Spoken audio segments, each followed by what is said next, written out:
దేవుడు మనకిచ్చిన పెద్ద భరోసా ఏంటో చెప్పనా? ఆ రోజు శిష్యులు తుఫానులో వారికి భద్రతగా ఉన్నది ఒకటే, ఏంటది? నావ, ఆ పడవ, చిన్న దోణి. కానీ శిష్యులు చూడండి, ఈ భద్రతను కోరుకోలేదు. ఆ తుఫాను మధ్యలో ఆ యేసుక్రీస్తు వారి దగ్గరికి వెళ్ళి ఆయన్ని గట్టిగా పట్టుకుని నిలబడితే చాలు, ఆయన దగ్గర ఉన్న భద్రత నాకు ఎక్కడ దొరకదు అనుకున్నారు. వారికి భద్రత అయిన దోణిని పక్కన పెట్టారు. ఆ యేసుక్రీస్తు వారి తుఫాన్లో నిలబడితే ఆయన దగ్గరికి వెళ్ళి ఆయన పట్టుకున్నారు.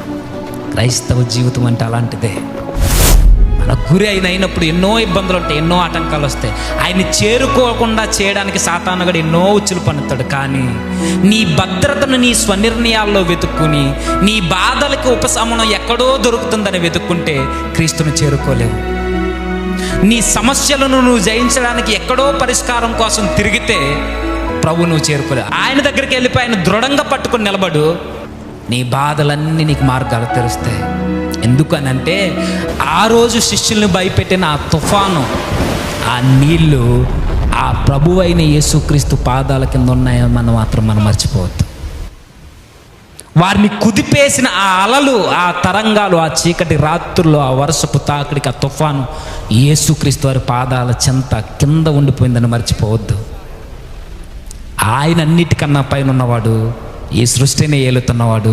తుఫానే ఆయన కాళ్ళ కింద ఉందని అంటే తుఫాను లాంటి మన జీవితాల్లో ఉన్న ఈ బాధలు ఆయనకి ఎంతండి?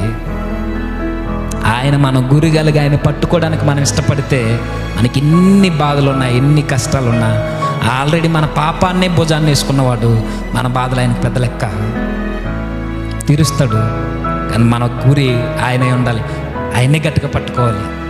యేసుక్రీస్తు వారు కూడా ఆ సందర్భంలో ఎందుకు ప్రవేశించాడు చెప్పనా? ఒకే ఒక కారణం, శిష్యులతో ఆయన సహవాసాన్ని పెంపొందించడానికి, వారి మనసులను దృఢం చేయడానికి.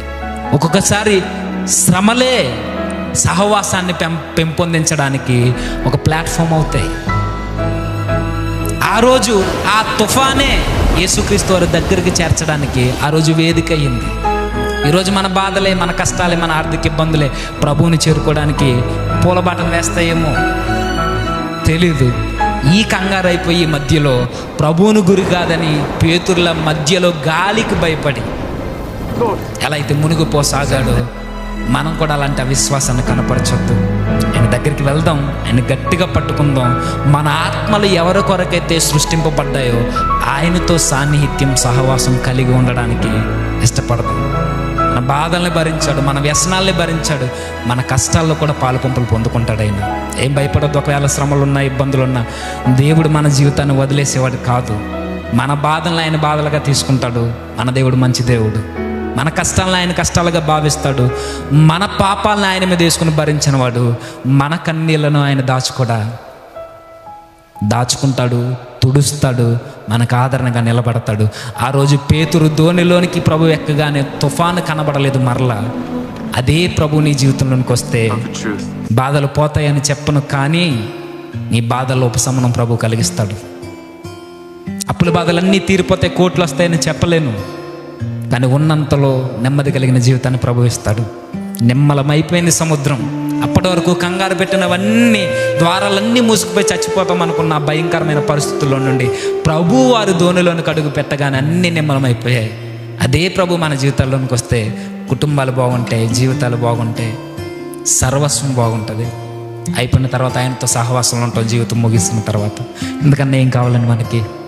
కాబట్టి మీరు కోరుకోండి, ఏం భయపడకండి. దేవుడు అన్నాడు ఇప్పటికీ అప్పటికి మనకిచ్చిన వాగ్దానం, సదాకాలము నేను మీతో కూడా ఉంటాను, మిమ్మల్ని అన్నాడు విడువను, ఏడబాయను. మనకు తోడిచ్చాడు, మనకు భరోసా ఇచ్చాడు, మనతో ఉంటానన్నాడు, భద్రతను కనిపించాడు.